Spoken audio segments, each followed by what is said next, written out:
The Legislative-Citizen Commission on Minnesota Resources, or LCCMR, is hearing testimony on 76 different proposals totaling nearly $75 million. Each hopes to be included in the final funding package that will be appropriated by the 2015 legislature. In what could be a sign of things to come, the city of Duluth is asking for funds to help with stream bank restoration, which was harmed by the 2012 heavy rains and flooding. Co-chair of the LCCMR, Representative Jean Wagenius, caught up with us to explain the importance of the group and its mission.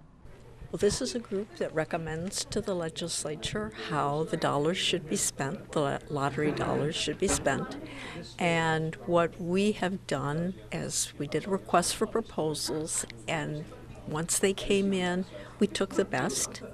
And we are listening to the best, and each one gets about a half an hour. They do a presentation, and we've reserved time to ask questions. So it's going to take us 5 days of all of these half-an-hour presentations.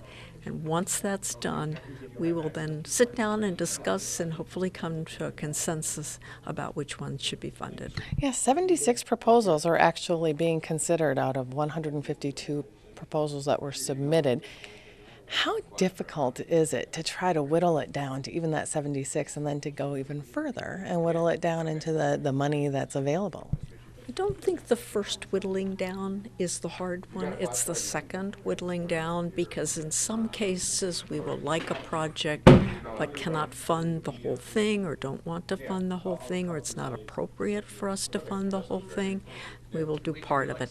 And that's where we have lots of discussions. The last time we did it, we did do it by consensus. And that's hard to do, but we did it, and we got it done. Got it done in a little more than a day. So I suspect that that's what be our aim for this one.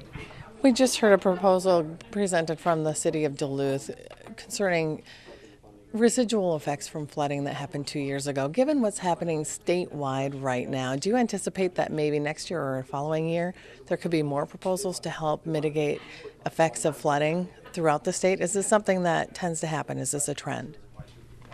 I think we are going to see more flooding.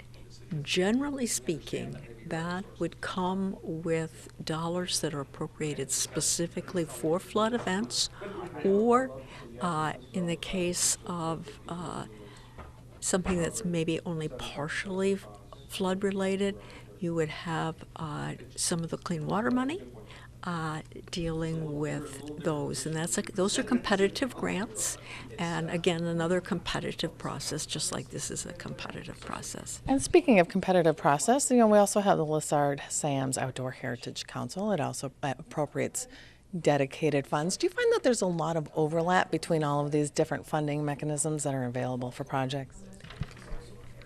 Some overlap, but less than you might think, because people do concentrate on different things. They are Legisative-Citizens concentrates on habitat. This is a fund that does a lot of research and is probably the only fund that does the basic research that tells us how to do things in a better way.